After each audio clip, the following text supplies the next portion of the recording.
चर्चा करांगे दिन भर ਦੀਆਂ ਵੱਡੀਆਂ ਖਬਰਾਂ ਤੇ ਸਾਡੇ ਨਾਲ ਮੌਜੂਦ ਨੇ ਪੱਤਰਕਾਰ ਦੀਪਕ ਭੰਡਾਰੀ ਜੀ, ਜਿਨ੍ਹਾਂ ਤੋਂ ਮੇਰਾ ਪਹਿਲਾ ਸਵਾਲ ਇਹ ਹੈ ਕਿ ਦੀਪਕ ਜੀ, ਕਿਸਾਨ ਜਿਹੜੇ ਆ ਧਰਨਾ ਲਗਾਉਣਾ ਚਾਹੁੰਦੇ ਨੇ ਪਰ ਸਰਕਾਰਾਂ ਉਹਨਾਂ ਨੂੰ ਧਰਨਾ ਲਗਾਉਣ ਤੋਂ ਰੋਕ ਰਹੀਆਂ, ਕੀ ਕੋਈ ਵਿਚਲਾ ਰਸਤਾ ਨਹੀਂ ਕੱਢਿਆ ਜਾ ਸਕਦਾ? ਕਿਉਂਕਿ ਕਿਸਾਨ ਜਿਹੜਾ ਖੁਸ਼ੀ ਨਾਲ ਤਾਂ ਧਰਨਾ ਲਗਾ ਨਹੀਂ ਰਿਹਾ, ਉਹ ਵੀ ਕਿਸੇ ਮਜਬੂਰੀ ਦੇ ਕਰਕੇ ਸ਼ਾਇਦ ਧਰਨਾ ਲਗਾ ਰਿਹਾ ਹੈ, ਤੇ ਸਰਕਾਰਾਂ ਨੂੰ ਨਹੀਂ ਚਾਹੀਦਾ ਕਿ ਕੋਈ ਵਿਚਲਾ ਰਸਤਾ ਕੱਢਿਆ ਜਾ ਸਕੇ? ਦੇਖੋ, ਬਿਲਕੁਲ ਤੁਹਾਡੀ ਗੱਲ ਠੀਕ ਹੈ ਅਕਸ਼ਿਤ। ਪਹਿਲੇ ਤੇ ਸਾਰੇ ਦਰਸ਼ਕਾਂ ਨੂੰ ਨਮਸਕਾਰ, ਸਤਿ ਸ਼੍ਰੀ ਅਕਾਲ। ਇਹਦਾ ਵਿਚਲਾ ਹੱਲ ਕੱਢਿਆ ਜਾ ਸਕਦਾ ਸੀ, ਸਮੇਂ ਰਹਿੰਦਿਆਂ ਦਾ ਹੱਲ ਕੱਢਿਆ ਜਾ ਸਕਦਾ ਸੀਗਾ, ਪਰ ਲੱਗਦਾ ਕਿ ਕਿਸਾਨ ਨੂੰ ਇਦਾਂ ਹੀ ਉਹਦੇ ਹਾਲ ਤੇ ਸਰਕਾਰਾਂ ਨੇ ਛੱਡਤਾ। ਜਦੋਂ ਸਰਕਾਰਾਂ ਸੱਤਾ 'ਚ ਨਹੀਂ ਹੁੰਦੀਆਂ, ਰਾਜਨੀਤਿਕ ਪਾਰਟੀ ਕੋਈ ਵੀ ਹੋਵੇ, ਉਦੋਂ ਤੇ ਬੜੀਆਂ ਬੜੀਆਂ ਗੱਲਾਂ ਕਰਦੇ ਆ, ਤੇ ਜਦੋਂ ਇਹ ਸੱਤਾ 'ਚ ਆ ਜਾਂਦੇ ਆ ਤੇ ਫਿਰ ਹਾਲ ਤੁਸੀਂ ਵੇਖ ਲਓ। ਹੁਣ ਕਿਸਾਨ ਦੀ ਮੁਸ਼ਕਿਲ ਦਾ ਹੱਲ ਕਰਨ ਦੇ ਦਾਅਵੇ ਤੇ ਸਾਰੀਆਂ ਸਰਕਾਰਾਂ ਕਰਦੀਆਂ, ਪਰ ਇਹ ਮੁਸ਼ਕਲਾਂ ਹਜੇ ਤੱਕ ਹੱਲ ਨਹੀਂ ਹੋ ਪਾਈਆਂ। ਤੁਸੀਂ ਦੇਖੋ, ਧੁੱਪ 'ਚ, ਮੀਂਹ 'ਚ, ਕਣੀ 'ਚ, ਨੇਰੀ 'ਚ, ਝੱਖੜ 'ਚ ਕਿਸਾਨ ਹੀ ਕੰਮ ਕਰਦਾ, ਸੱਪਾਂ ਦੀਆਂ ਸਿਰੀਆਂ ਮਿੱਧ ਕੇ ਕਿਸਾਨ ਆਪਣੇ ਖੇਤਾਂ 'ਚ ਅਨਾਜ ਉਗਾਉਂਦਾ, ਤੇ ਜੇ ਅਨਾਜ ਨਾ ਹੋਵੇ ਤੇ ਫਿਰ ਖਾਓਗੇ ਕੀ? ਦੇਖੋ, ਤੁਹਾਡੀਆਂ ਫੈਕਟਰੀਆਂ 'ਚ ਜੋ ਬਣਦਾ, ਕੰਪਿਊਟਰ 'ਚ ਜੋ ਬਣਦਾ, ਇਹ ਤੁਸੀਂ ਖਾਣਾ ਨਹੀਂ ਹੈ। ਢਿੱਡ ਭਰਨ ਵਾਸਤੇ ਰੋਟੀ ਦੀ ਲੋੜ ਆ। ਫਰੂਟ, ਸਬਜ਼ੀ, ਕੋਈ ਵੀ ਫਸਲ ਆ, ਚੌਲ, ਕਣਕ, ਕੁਛ ਵੀ ਹੈ ਜਿਹੜਾ ਖਾਣਾ ਹੈ ਅਸੀਂ ਉਹਨੂੰ ਕਿਸਾਨ ਹੀ ਬੀਜਦਾ, ਕਿਸੇ ਨਾ ਕਿਸੇ ਖੇਤ 'ਚ ਉਗਾਉਂਦਾ। ਕੋਈ ਦਰਖਤਾਂ ਤੇ ਲੱਗਦੀ ਹੈ, ਕੋਈ ਜ਼ਮੀਨ ਤੋਂ, ਮਤਲਬ ਚੀਜ਼ ਤਾਂ ਜ਼ਮੀਨ ਤੋਂ ਹੀ ਆਉਂਦੀ ਨਾ। ਜੇ ਕੋਈ ਫਰੂਟ ਦਾ ਕੋਈ ਕਿਸੇ ਦਾ ਬਾਗ ਆ ਤੇ ਉਹ ਵੀ ਕਿਸਾਨ ਉਗਾਉਂਦਾ, ਤੇ ਉਹ ਠੀਕ ਵੱਖਰੀ ਗੱਲ ਹੈ ਕਿ ਹੁਣ ਵੱਡੇ ਵੱਡੇ ਲੋਕ ਜਿਹੜੇ ਉਹਨਾਂ ਦੇ ਬਾਗ ਵੀ ਹੋ ਗਏ। ਪਰ ਸਵਾਲ ਇਹ ਆ ਕਿ ਕਿਸਾਨ ਜਿਹੜਾ ਹੈ ਉਹ ਤਬਾਹ ਹੋਈ ਜਾ ਰਿਹਾ ਹੈ, ਆਤਮ ਹੱਤਿਆ ਕਰਨ ਤੋਂ ਮਜਬੂਰ ਹੈ। ਕਿਸਾਨਾਂ ਦਾ ਕਰਜ਼ਾ ਮਾਫ ਕਰਨ ਦੀ ਗੱਲਾਂ ਸਰਕਾਰਾਂ ਕਰਦੀਆਂ, ਪਰ ਕਰਦੀਆਂ ਕੁਰਦੀਆਂ ਹੈ ਨਹੀਂ। ਕਹਿੰਦੇ ਗੋਂਗਲੂਆਂ ਤੋਂ ਮਿੱਟੀ ਝਾੜ ਦਿੰਦੀਆਂ, ਹੁੰਦਾ ਕੱਖ ਨਹੀਂ। ਹੁਣ ਤੁਸੀਂ ਦੇਖੋ, ਕਿਸੇ ਵੇਲੇ ਪੰਜਾਬ ਦਾ ਕਿਸਾਨ ਬਹੁਤ ਖੁਸ਼ਹਾਲ ਹੁੰਦਾ ਸੀ, 100 ਏਕੜ ਜ਼ਮੀਨਾਂ ਦੇ ਮਾਲਕ ਵੀ ਰਹੇ ਨੇ ਕਿਸਾਨ, ਪਰ ਹੁਣ ਜਦੋਂ ਜਦੋਂ ਵੱਡੀਆਂ ਪੈਂਦੀਆਂ ਗਈਆਂ, ਬੱਚੇ ਕਿਸਾਨਾਂ ਦੇ ਬਾਹਰ ਜਾਣ ਲੱਗੇ। ਇਸ ਧੰਦੇ 'ਚ ਦੇਖੋ, ਕਿਸਾਨ ਦਾ ਬੱਚਾ ਆਉਣਾ ਨਹੀਂ ਚਾਹੁੰਦਾ। ਜੇ ਇੰਨਾ ਹੀ ਲਾਹੇਵੰਦ ਧੰਦਾ ਹੋਵੇ ਤੇ ਵੱਡੇ ਵੱਡੇ ਲੋਕ ਇੱਧਰ ਕਿਉਂ ਨਾ ਆ ਜਾਣ? ਫਿਰ 3 ਕ੍ਰਿਸ਼ੀ ਕਾਨੂੰਨ ਬਣਾਉਣ ਦੀ ਲੋੜ ਹੀ ਕਿਉਂ ਪੈਂਦੀ ਕੇਂਦਰ ਸਰਕਾਰ ਨੂੰ, ਜਿਹੜਾ ਕਿਸਾਨਾਂ ਨੇ ਵਿਰੋਧ ਕੀਤਾ ਸੀਗਾ। ਹੁਣ ਤੁਸੀਂ ਦੇਖੋ, ਇਹ ਵੀ ਕਿਹਾ ਗਿਆ ਵੀ ਜੇ ਕਿਸਾਨ ਫਸਲ ਨਹੀਂ ਲਾਊਗਾ, ਨੋ ਫਾਰਮਰ ਨੋ ਫੂਡ। ਇਹ ਨਾਰਾ ਜਦੋਂ ਕ੍ਰਿਸ਼ੀ ਕਾਨੂੰਨ ਹੋਏ ਸੀ ਨਾ, ਲਾਗੂ ਹੋਏ ਸੀ, ਤੁਹਾਨੂੰ ਯਾਦ ਹੋਣਾ 2020 'ਚ ਧਰਨਾ ਦਿੱਤਾ ਸੀ ਕਿਸਾਨਾਂ ਨੇ, ਉਦੋਂ ਇਹ ਨਾਰਾ ਸਾਹਮਣੇ ਆਇਆ ਸੀ। ਤੁਸੀਂ ਇਹ ਵੀ ਦੇਖੋ, ਸਾਰੇ ਲੀਡਰ ਗੱਲ ਤੇ ਕਰਦੇ ਅਸੀਂ ਲੋਕਾਂ ਦੀ ਸੇਵਾ ਕਰਨ ਵਾਸਤੇ ਰਾਜਨੀਤੀ 'ਚ ਆਏ ਹਾਂ, ਪਰ ਕਦੀ ਕੋਈ ਸੇਵਾ ਕਰਦਾ? ਇਹਨਾਂ ਲੀਡਰਾਂ ਦੀ ਜਾਇਦਾਦ ਵਧੀ ਜਾਂਦੀ, ਅਮੀਰੋਂ ਅਮੀਰ ਹੋਈ ਜਾਂਦੇ ਆ, ਤੇ ਆਮ ਬੰਦਾ ਗਰੀਬੋਂ ਗਰੀਬ ਹੋਈ ਜਾਂਦਾ, ਗਰੀਬ ਤੋਂ ਗਰੀਬ ਹੋਈ ਜਾਂਦਾ। ਹੁਣ ਸਵਾਲ ਇਹ ਹੈ ਕਿ ਆਮ ਬੰਦਾ ਜਾਏ ਤੇ ਜਾਏ ਕਿੱਥੇ?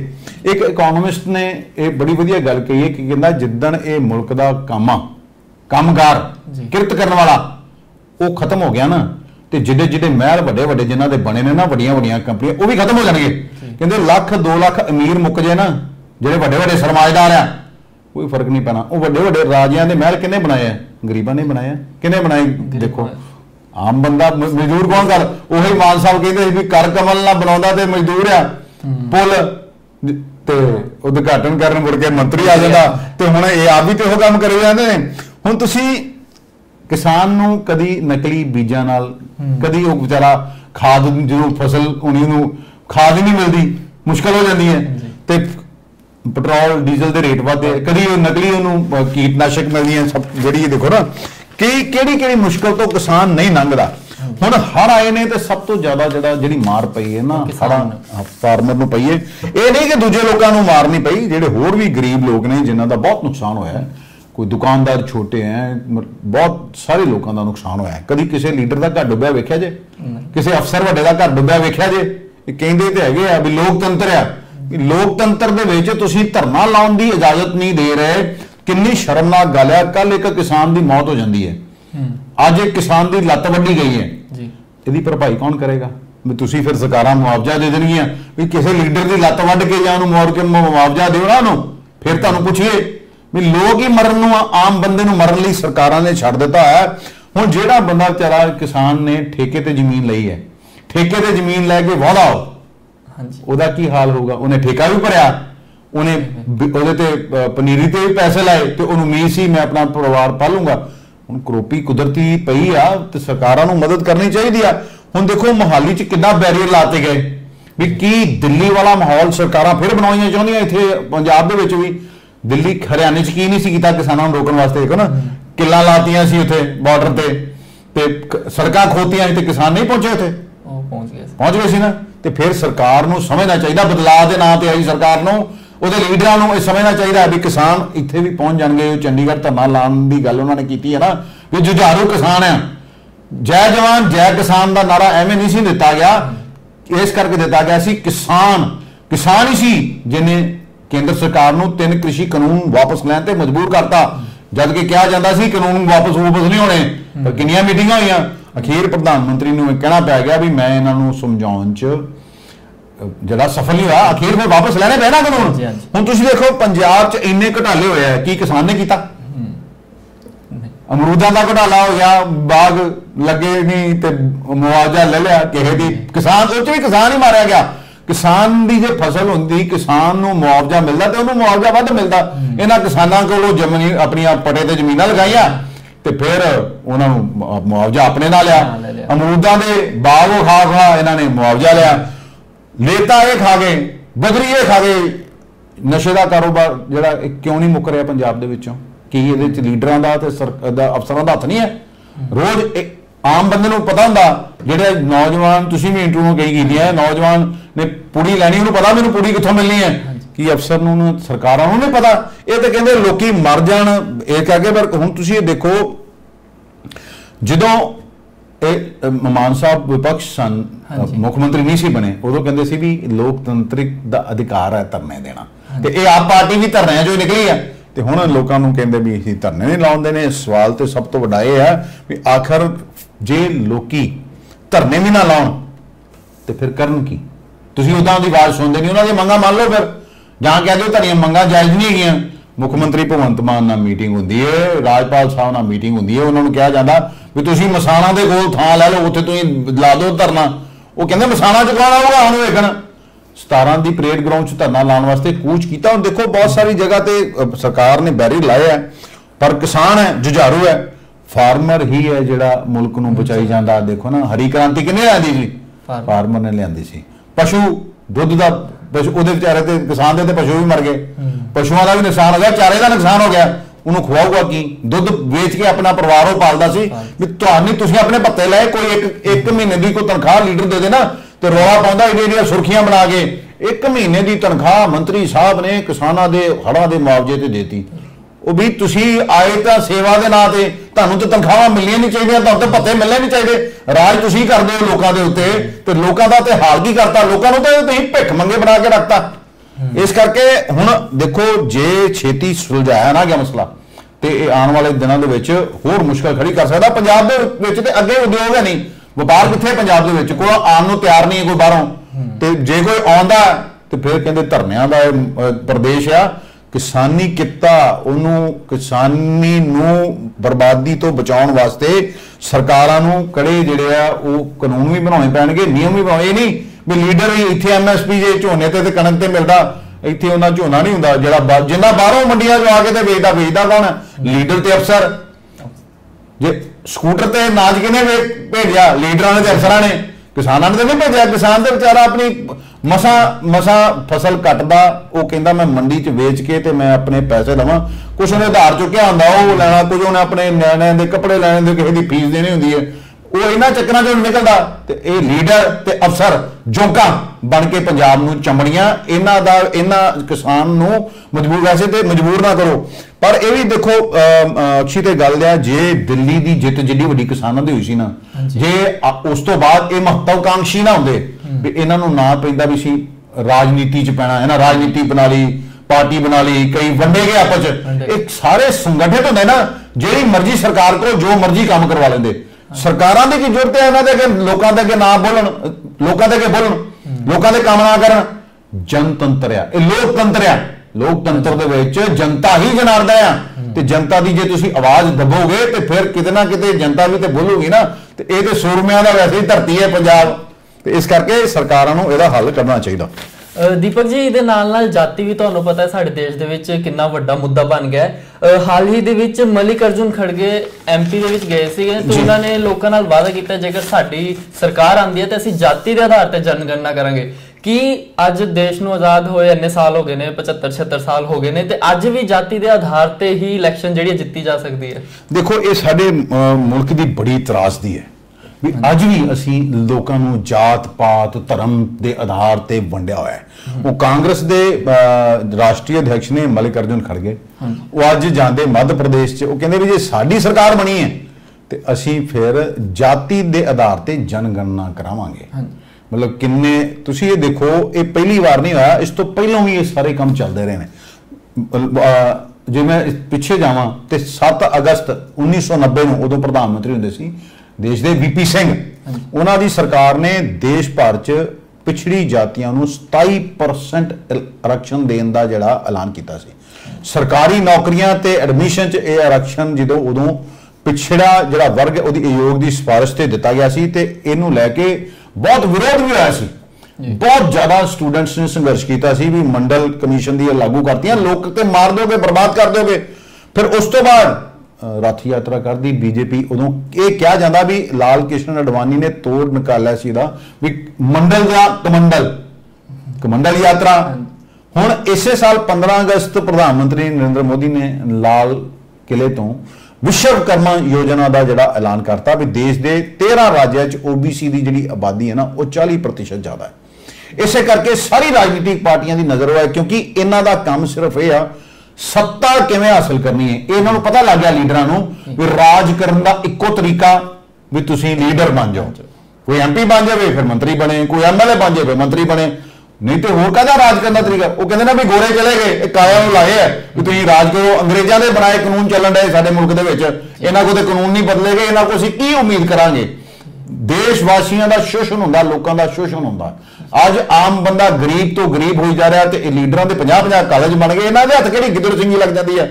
ਹੁਣ ਤੁਸੀਂ ਦੇਖੋ, ਜੇ ਇਹ ਰਾਜਨੀਤੀ ਜੇ ਇਸ ਤਰ੍ਹਾਂ ਇਹੋ ਹੀ ਚੀਜ਼ ਰਹੀ ਸਾਡੇ ਮੁਲਕ ਦੇ ਵਿੱਚ, ਜਾਤ ਪਾਤ ਨਾ ਰਹੀ, ਤੇ ਫਿਰ ਸਾਡੇ ਮੁਲਕ ਦਾ ਤੇ ਰੱਬ ਹੀ ਰੱਖਾ ਹੈ। ਤੁਸੀਂ ਇਹ ਵੀ ਦੇਖੋ, ਅੱਜ ਸਾਡਾ ਜਿਹੜਾ ਰੁਪਈਆ ਡਾਲਰ ਦੇ ਮੁਕਾਬਲੇ ਕਿੱਥੇ ਪਹੁੰਚ ਗਿਆ। ਡਾਲਰ 83 ਡਾਲਰ 1 ਰੁਪਏ ਦਾ ਤੇ ਰੁਪਈਆ 83 ਰੁਪਏ ਤੋਂ ਪਾਰ ਹੋ ਗਿਆ। ਤੇ ਸਾਡੇ ਜਦੋਂ ਇਹ ਵਿਪਕਸ਼ 'ਚ ਬਹਿੰਦੇ ਸੀ ਨਾ ਬੀਜੇਪੀ ਵਾਲੇ ਲੀਡਰ, ਉਦੋਂ ਜਦੋਂ ਡਾਕਟਰ ਮਨਮੋਹਨ ਸਿੰਘ ਪ੍ਰਧਾਨ ਮੰਤਰੀ ਸੀਗੇ, ਵਰਲਡ ਕਲਾਸ ਇਕਨੋਮਿਸਟ ਨੇ, ਤੇ ਉਦੋਂ ਇਹ ਕਹਿੰਦੇ ਸੀ ਵੀ ਰੁਪਈਏ ਨੂੰ ਵੈਂਟੀਲੇਟਰ ਤੇ ਪਾ ਦਿਓ। ਜਿਹੜੀ ਦੇਸ਼ ਦੀ ਕਰੰਸੀ ਡਿੱਗਦੀ ਹੈ ਨਾ, ਉਹ ਸਰਕਾਰ ਦੀ ਸਾਖ ਵੀ ਇੰਟਰਨੈਸ਼ਨਲ 'ਚ ਡਿੱਗਦੀ ਹੈ ਵੀ ਕੋਈ ਹੁਣ ਇਹਨਾਂ ਦੀ ਸਾਖ ਨਹੀਂ ਡਿੱਗਦੀ। ਕਈ ਗੱਲਾਂ ਉਦੋਂ ਕਰਦੇ ਸੀ। ਤੁਸੀਂ ਦੇਖੋ, ਉਦੋਂ ਸਿਲੰਡਰ 5-10 ਰੁਪਏ ਵੱਧਦਾ ਸੀ ਜਾਂ ਪੈਟਰੋਲ 1-2 ਰੁਪਏ ਵੱਧਦਾ ਸੀ ਨਾ, ਤੇ ਕਿੱਥੇ ਰੌਲਾ ਪੈਂਦਾ ਸੀ। ਆਪਣੇ ਸਾਡੇ ਮੰਤਰੀ ਸਾਹਿਬਾ ਸਮ੍ਰਿਤੀ ਇਰਾਨੀ ਜੀ ਕਿੰਨਾ ਰੌਲਾ ਪਾਉਂਦੀਆਂ ਸੀ ਸਿਲੰਡਰ ਚੁੱਕ ਕੇ। ਤੇ ਇੱਕ ਹੁਣ 2 ਦਿਨ ਪਹਿਲੇ ਇੱਕ TV ਐਂਕਰ ਨੇ ਉਹਨਾਂ ਕੋਲ ਸਵਾਲ ਪੁੱਛ ਲਿਆ ਵੀ ਟਮਾਟਰ ਬੜੇ ਮਹਿੰਗੇ ਹੋ ਗਏ, ਤੇ ਜਵਾਬ ਦੇਣ ਦੀ ਬਜਾਏ ਅੱਗੋਂ ਕਹਿੰਦੇ ਵੀ ਤੂੰ ਜੇਲ੍ਹ ਗਿਆ ਹੈ, ਦੱਸ ਕਿਉਂ ਗਿਆ। ਵੀ ਸਵਾਲ ਦਾ ਜਵਾਬ ਸਵਾਲ ਵੀ ਤੁਸੀਂ ਜਵਾਬ ਦਿਓ ਵੀ ਮਹਿੰਗਾਈ ਕਿਉਂ ਹੋ ਗਈ। ਹੁਣ ਅੱਜ ਪਿਆਜ਼ ਦਾ ਰੌਲਾ ਪੈ ਗਿਆ, ਪਿਆਜ਼ ਇੰਨਾ ਮਹਿੰਗਾ ਹੋ ਗਿਆ ਵੀ ਲੋਕ ਜਾਣ ਤੇ ਜਾਣ ਕਿਤੇ। ਸਵਾਲ ਤੇ ਇਹ ਆ ਵੀ ਜਦੋਂ ਫਾਰਮਰ ਪਿਆਜ਼ ਬੀਜਦਾ ਜਾਂ ਟਮਾਟਰ ਬੀਜਦਾ ਤੇ ਉਹਨੂੰ ਸੜਕ ਤੇ ਸੁੱਟਣਾ ਪੈਂਦਾ, ਭਾਅ ਨਹੀਂ ਮਿਲਦਾ। ਵੱਡੇ ਵੱਡੇ ਜਿਹੜੇ ਵਪਾਰੀ ਆ ਉਹਨੂੰ ਸਟੋਰ ਕਰਦੇ ਆ, ਬਾਅਦ ਚੋਂ ਆਪਣੀ ਮਨਮਰਜ਼ੀ ਉਹਦੇ ਤੇ ਵੇਚਦੇ ਆ। ਇਸ ਕਰਕੇ ਸਰਕਾਰਾਂ ਨੇ ਵੇਖੋ ਲੋਕਾਂ ਨੂੰ ਜਾਗਰੂਕ ਹੋਣਾ ਪਏਗਾ। ਇਹਨਾਂ ਨੇ ਇਦਾਂ ਹੀ ਕਰਨਾ, ਪਾਰਟੀ ਕੋਈ ਹੋਵੇ ਇਹਨਾਂ ਨੂੰ ਕੋਈ ਮਤਲਬ ਨਹੀਂ ਲੋਕਾਂ ਦੇ ਨਾਲ। ਇਹਨਾਂ ਨੂੰ ਮਤਲਬ ਹੈ ਵੀ ਅਸੀਂ ਰਾਜ ਕਿੱਦਾਂ। ਆਮ ਬੰਦਾ ਇਹਨਾਂ ਨੂੰ ਮਿਲ ਸਕਦਾ, ਕਿਸੇ ਦੀ ਕੀ ਤਾਕਤ ਇਹਨਾਂ ਨੂੰ ਮਿਲੇ। TV ਤੇ ਵੇਖਦੇ ਇਹਨਾਂ ਦੇ ਕਦੀ ਦਰਸ਼ਨ ਹੁੰਦੇ ਆ। ਹੁਣ ਕਹਿੰਦੇ ਵੀ ਨਾਈ ਨੇ ਨਾਈ ਦਾ ਕੰਮ ਕਰੀ ਜਾਣਾ, ਧੋਬੀ ਨੇ ਧੋਬੀ ਦਾ ਕਰੀ ਜਾਣਾ, ਕੁਮਾਰ ਨੇ ਕੁਮਾਰ ਦਾ ਕਰੀ ਜਾਣਾ। ਤੇ ਇਸ ਕਰਕੇ ਇਹ ਮੁਲਕ ਦਾ ਜੇ ਸੋਚਣਾ ਹੈ ਤੇ ਲੋਕਾਂ ਨੂੰ ਹੀ ਅੱਗੇ ਆਉਣਾ ਪਊਗਾ, ਨਹੀਂ ਤੇ ਲੀਡਰਾਂ ਨੇ ਤੇ ਕਹਿੰਦੇ ਵੀ ਮੁਲਕ ਦਾ ਬੇੜਾ ਗਰਕ ਕਰਕੇ ਰੱਖਦਾ ਜੇ। ਹਾਲ ਹੀ ਦੇ ਵਿੱਚ ਪੰਜਾਬ 'ਚ ਜਿਹੜੇ ਪੋਸਟਰ ਬੜੇ ਵਾਇਰਲ ਹੋ ਰਹੇ ਨੇ, ਸੁਖਬੀਰ ਬਾਦਲ ਗੁੰਮਸ਼ੁਦਾ ਦੀ ਤਲਾਸ਼, ਤੇ ਇਹਦੇ ਪਿੱਛੇ ਕੀ ਕਹਾਣੀ ਹੈ। ਦੇਖੋ, ਇਹ ਪੋਸਟਰ ਪੰਜਾਬ 'ਚ ਨਹੀਂ ਲੱਗੇ, ਸੁਖਬੀਰ ਬਾਦਲ ਦੇ ਪੋਸਟਰ ਲੱਗੇ ਫਿਰੋਜ਼ਪੁਰ ਡਿਸਟ੍ਰਿਕਟ ਦੇ ਵਿੱਚ। ਉਹਨਾਂ ਦਾ ਹਲਕਾ ਜੀ, ਉੱਥੋਂ MP ਬਣੇ ਸੀਗੇ ਫਿਰੋਜ਼ਪੁਰ ਤੋਂ, ਤੇ ਉਹਨਾਂ ਦੀ ਧਰਮ ਪਤਨੀ ਹਰਸਿਮਰਤ ਕੌਰ ਬਾਦਲ ਜਿਹੜੇ ਨੇ ਉਹ MP ਬਠਿੰਡੇ ਤੋਂ ਨੇ। ਹੁਣ ਲੋਕਾਂ ਦਾ ਉੱਥੋਂ ਦਾ ਇਹ ਕਹਿਣਾ ਵੀ ਇਹਨਾਂ ਨੂੰ 2 ਲੱਖ ਤੋਂ ਵੱਧ ਵੋਟਾਂ ਨਾਲ ਜਿਤਾਇਆ ਸੀ, ਤੇ ਇੱਥੇ ਤੇ 50 ਪਿੰਡ ਸਾਡੇ ਹੜ੍ਹਾਂ ਦੀ ਮਾਰ ਨਾਲ ਡੁੱਬ ਗਏ ਆ, ਲੋਕਾਂ ਦੇ ਘਰ ਢਹਿ ਗਏ, ਬਰਬਾਦ ਹੋ ਗਏ। ਤੇ ਸੁਖਬੀਰ ਬਾਦਲ ਸਾਹਿਬ ਤੇ ਲੱਭੇ ਨਹੀਂ, ਤੇ ਆ ਨਹੀਂ ਰਹੇ ਇੱਥੇ। ਤੇ ਕਹਿੰਦੇ ਵੀ ਹੁਣ ਵੋਟਾਂ ਲੈਣ ਆਣ ਫਿਰ ਤੇ ਗੱਲ ਕਰਾਂਗੇ। ਤੇ ਗੱਲ ਪਹੁੰਚਦੀ ਹੈ ਸੁਖਬੀਰ ਬਾਦਲ ਸਾਹਿਬ ਉਹਨਾਂ ਕੋਲ। ਪੋਸਟਰ ਤੁਹਾਨੂੰ ਯਾਦ ਹੋਣਾ ਸਨੀ ਦਿਓਲ ਦੇ ਵੀ ਲੱਗੇ ਸੀ, ਉਹ ਤਾਂ ਗਦਰ ਦੀ ਪ੍ਰਮੋਸ਼ਨ ਤਾਂ ਕਰੀ ਜਾਂਦੇ ਆ, ਗੁਰਦਾਸਪੁਰ ਲੋਕਾਂ ਦਾ ਹਾਲ ਨਹੀਂ ਪੁੱਛਣਗੇ। ਹੁਣ ਖੈਰ ਉਹਨਾਂ ਨੇ ਅੱਜ ਕਹਿਤਾ ਵੀ ਰਾਜਨੀਤੀ ਮੇਰੇ ਵਾਸਤੇ ਨਹੀਂ, ਮੈਂ ਅੱਗੋਂ ਇਲੈਕਸ਼ਨ ਨਹੀਂ ਲੜੂੰਗਾ। ਉਹ ਭਾਈ ਸਾਹਿਬ ਤੁਸੀਂ ਪਹਿਲਾਂ ਕੋਈ ਇਲੈਕਸ਼ਨ ਲੜਿਆ, जे तुहाडे वास्ते नहीं सी राजनीति उदों सरेंडर कर जाते, सारे भत्ते छड्डो ना अपने, जिन्नी तनख्वाह लई जो वापस जमा कराओ, हुण ते तुहाडी गदर ने कमाई भी ठीक ठाक कर ली है। हुण अज फिर ये पहुंचते सुखबीर बादल साहब लोगों के नाल गलबात भी करते, लोग इन्हां नाल रज भी करते, इन्होंने यकीन दिवाते हैं भी पंजाब की को पार्टी आ जिहड़ी लोगों की हमदर्द आ, श्रोमणी अकाली दल बादल, इस करके कहते नाराज ना होया करो। तो उन्होंने ये भी लोगों को जिहड़ा विश्वास दिवाया कि तुहाड़ियां मुश्किलों का हल किया जाऊगा। उन्होंने अपने वर्करां नूं भी कहा भी एक हो जाओ, तो लोगों नूं जिहड़ियां मुश्किल आ रही हड़ां जिहड़े लोग बर्बाद होए, उन्होंने घर डुब गए या फसलां बर्बाद हो गई, उन्हों की मदद करने वास्ते भी अगे आओ। एक अज इहो जी खबर सामने आई है जिहदे विच इंसानियत का बहुत ही भैड़ा रूप देखने को मिला है, जिहदे विच कि एक मित्र वालों अपने मित्र की बेटी का ही रेप किया जाता है, तो जिहदे नाल ਜਿਹੜੇ देखो इस घटना की जिन्नी निंदा की जाए थोड़ी है। देखो ये बच्ची इस दरिंदे नूं मामा कहंदी सी, ते जदों उहदे नाल एक कानूनी हरकत हुंदी सी उस तो पहले उहनूं नशा दिता जांदा सी, पता नहीं सी लगना, प्रैगनेंट हो जाती है कुड़ी, प्रैगनेंट होंदी है ते उहनूं ओहदी घरवाली जिहड़ा ये अफसर साहबान, ये अफसर साहब हैगे ने एक डिप्टी डायरैक्टर ने किसी डिपार्टमेंट दे विच, तो जदों प्रैगनेंट होने का पता लगता तो यदी घरवाली भी नाल ही साजिश शामिल होती है, अपने मुंडे को मंगवाती है अबॉर्शन पिल्स, वह अबॉर्शन किया जाता है। हुण पुलिस ने सोमवार गिरफ्तार तो इन्हों कर लिया, पर यह भज जाना ही इन्होंने, पर जदों पुलिस फड़न ते आवे तो पुलिस ने इन्हों फड़ लिया। हुण ये हैगा दिल्ली का महिला ते बाल विकास डिपार्टमेंट है, वह डिप्टी डायरैक्टर सीगा, कल इन्हों नौकरी तो सुस्पेंड किया गया। सुस्पेंड ही क्यों, यहो जे बंदे नूं ते बर्खास्त कर देना चाहिए। ये दोस्त की मौत हो जाती है 2020 दे विच नवंबर च मरदा है, तो उस तो बाद यदी बच्ची 14 साल की होंदी, उन्होंने अपने नाल लैंदा ते उहदे घर वालियां नूं इह कहंदा भी ये मेरे को सेफ रहेगी क्योंकि मेरे घर च भी बच्चे हैं तो इन्हां दा बच्चों नाल दिल दा लगा रहूगा। तो उहदे नाल 2021 तो बाद वार वार उहदे नाल रेप किया जाता है, कानूनी हरकत की जाती है। ये देखो साडे लोगों का किरदार है, कहंदा इहनूं मामा कहंदी सी कुड़ी, ते भी तैनूं शर्म ना आई, तो वह कुड़ी इन्नी डर गई, इन्नी एंजाइटी का शिकार हो गई कि वो तनाव च रहन लग गई। तो हुण उहनूं एक हस्पताल दे विच एडमिट कराया गया जिथे उन्हें उहदी काउंसलिंग की जाती, तो फिर वो अपनी डॉक्टर नूं आप बीती दसदी भी मेरे नाल वापरदा की रहा। दिल्ली की जिहड़ी है महिला आयोग की अध्यक्ष स्वाति मालीवाल, वो कल मिलन जाते उन्होंने, मिलन नहीं देती पुलिस उन्होंने, तो वो बाहर ही धरना ला के बहती, कहती मैं मिल के ही जाना है। हुण अज धरना तो उन्होंने खत्म करता है, हुण पता नहीं उन्होंने मिलन की जिहड़ी है इजाजत दी गई कि नहीं दी गई। सवाल सब तो बड़ा है। हुण एक ना national commission for protection of child rights का एक कमीशन बनया होया है, भी ये भी कहते भी कानून दी जिहड़ी है चूक हुई इस मामले दे विच। सुप्रीम कोर्ट के आदेश ये कहा गया भी जे अप्रैल 2020 की शुरुआत बच्चा जे अनाथ हो गया ना, तो उसकी जानकारी बाल स्वराज पोर्टल पर होनी चाहिए। दिल्ली सरकार ने कहा सी भी उन्होंने यह सारिया जानकारियां इहो जिहियां बच्चों दी पातियां, पर यह कहा जा रहा पोर्टल ते इहदी जानकारी नहीं हैगी। हुण तुसीं देखो इहो जे अपराधी, हुण इहो जे अपराधियों नूं ते फास्ट ट्रैक कोर्ट चला के डेली बेसिस ते सुनवाई करके सजा देनी चाहिए।